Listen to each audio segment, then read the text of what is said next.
In what can be a matter of concern, India has left the United States and Brazil behind as far as its 7-day average of daily new coronavirus cases are concerned. In simpler words, it suggests that for a straight week, India has consistently reported more new cases every day than the other two front-running nations. If numbers are any evidence, then Johns Hopkins University's Coronavirus Resource Center indicates that on August 11th, India had a weekly average of over 60,000 new cases each day. That was way over what the other two, United States and Brazil, recorded. What's more, that even as the United States graph is coming down and Brazil has found a plateau, India seems to be on a gravity-defying spree. If numbers are anything to go by as far as indications of what is in store for the immediate future, India is in for a rough ride. Dr. Randeep Guleria, renowned pulmonologist and director of All India Institute of Medical Sciences, maintained that even after the rapidly rising coronavirus numbers, COVID-19 cases are yet to peak in India. Meanwhile, India's mortality rate has been better than the two. But the trend by Johns Hopkins University shows Brazil's daily death rate has stabilized, while the United States' daily death rate is slowly coming down. Meanwhile, as far as India goes, it is simply going up. However, India is still behind the United States and Brazil as far as the accumulated death counts are concerned.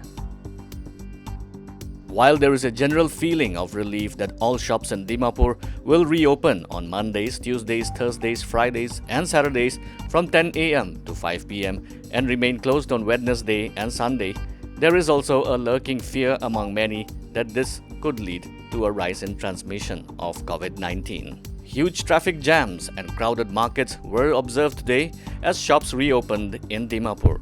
The relaxation has the potential of enlarging the scope for more transmission of the virus when thousands of people throng crowded marketplaces as seen in the video.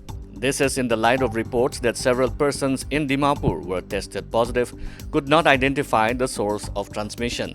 This leads to the definition of community transmission, but both the state government and the government of India continue to be on denial. Till August 16, the total number of COVID-19 cases in Nagaland stood at 3,394 with 1,958 active cases, 1,422 recovered and 7 deaths. Mizoram's main opposition party, Zoram People's Movement, has tied up with opposition Congress in at least 35 village councils in the run-up to the rural and local body polls, a Congress leader said. Polling for 558 village councils in 9 districts and 83 local councils within Aizawl municipal area will be held on August 27th. The Congress leader said that the alliance was locally based and not made at the party headquarters level. He said that each unit or village council to be tied up with any party according to its convenience. Even though the Congress is worthless in the eyes of Zoram People's Movement leaders at general headquarters, the party leaders and workers at the local level are enthusiastic to work with Congress, and we can't sternly reject such offers, the Congress leader, who chose to be anonymous, said. Meanwhile, ruling Mizo National Front Vice President Lalthang Liana launched a heating attack on ZPM for allegedly backtracking from its earlier promise.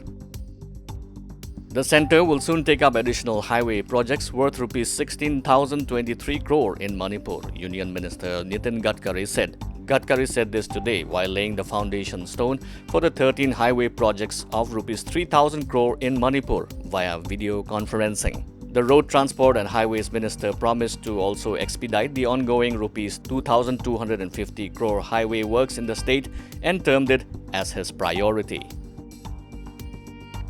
Former Indian opener turned politician Chetan Chauhan, who was also a minister of Uttar Pradesh, passed away yesterday due to kidney failure at Medanta Hospital in Gurugram. The former cricketer had tested positive for COVID-19 on August 11th and he was shifted to Gurugram after his condition worsened. He and Sunil Gavaskar formed a successful opening partnership, scoring over 3,000 runs together with 10 century stands in numerous tests in the 1976. He was honored with the Arjuna Award in 1981. With positive cases rising all across the nation, the COVID-19 status of northeastern states are: Arunachal's tally stands at 2,701 positive, 888 active, 1,808 recovered, and 5 deaths. Assam's tally stands at 76,876 positive, 21,468 active, 55,216 recovered, and 189 deaths. Meghalaya's tally stands at 1,374 positive, 693 active, 675 recovered, and 6 deaths. Manipur's tally stands at 4,569 positive, 1,921 active, 2,632 recovered, and 16 deaths. Mizoram's tally stands at 789 positive, 418 active, 371 recovered. Nagaland's tally stands at 3,455 positive, 2,019 active, 1,422 recovered, and 7 deaths. Tripura's tally stands at 7,219 positive, 1,856 active, 5,286 recovered, and 59 deaths. Sikkim's tally stands at 1,167 positive, 493 active, 673 recovered, and 1 death. Total number of COVID-19 cases in the Northeast stands at 98,150 positive, 29,756 active, 68,083 who have recovered, and 283 deaths as of August 17, 2020. Like, subscribe, and hit the bell icon for all the latest news that matters and stories that inspire.